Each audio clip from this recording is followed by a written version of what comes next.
Hey guys, Cam here from 9 to 5 Google, and of all the Chromebooks that were announced this year, it was the new Dell Chromebook 13 range that caught our eye. Unlike most Chromebooks, it's not really low-end and cheap and plasticky. It's also not quite as extortionately priced as the Chromebook Pixel. It sits somewhere in between, right in no man's land. And this is our unboxing.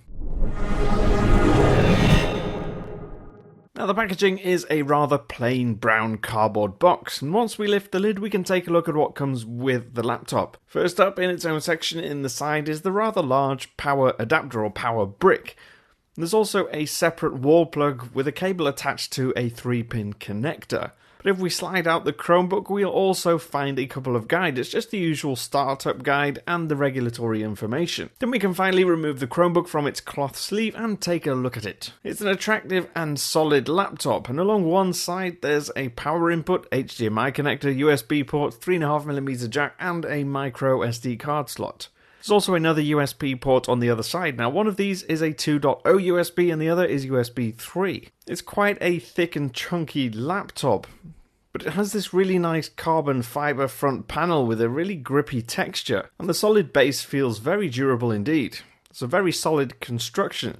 There's a subtle but understated glossy Dell logo in the middle on the top, and a colourful Chrome logo near the top edge.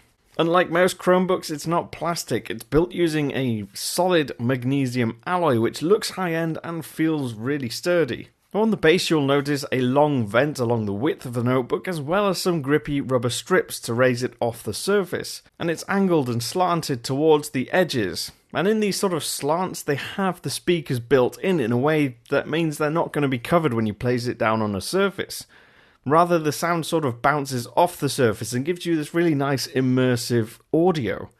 It sounds really great on first listen. Opening the lid is fairly stiff, but again, it feels sturdy. Now, all models of this year's Chromebook 13 have a full HD 13.3-inch display. This particular model has a glossy Corning Gorilla Glass 3 surface on top. Now, there are several options of Chromebook 13 varying in price and performance.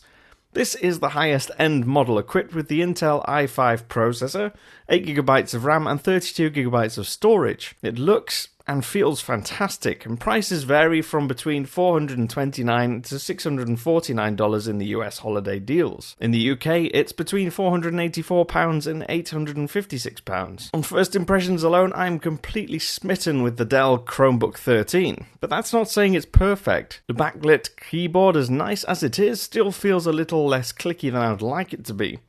What's more, some of the buttons crunch a little when typing, at least when you miss the exact center spot of the keys. But the glass trackpad is really smooth and it's among the best I have used. It's responsive, as is the touchscreen. In fact, because this is the highly spec'd out supermodel, the entire experience is really snappy and fast. Didn't have to wait for anything to load or anything to move around on the screen. And the full HD screen itself is bright and it's really sharp, and the colors are accurate. It's really hard to fault this on first impressions. You add that display to a solid, stunning build quality and design and performance, and what we have could well be the best Chromebook around. It's not the cheapest, but it does seem rather fantastic. I'm Cam, I'm at Cam Bunton on Twitter. You can follow me on there, ask me questions, leave me your thoughts in the comment section, and as always, I'll leave links to where you can get hold of one of these. I'll see you again soon.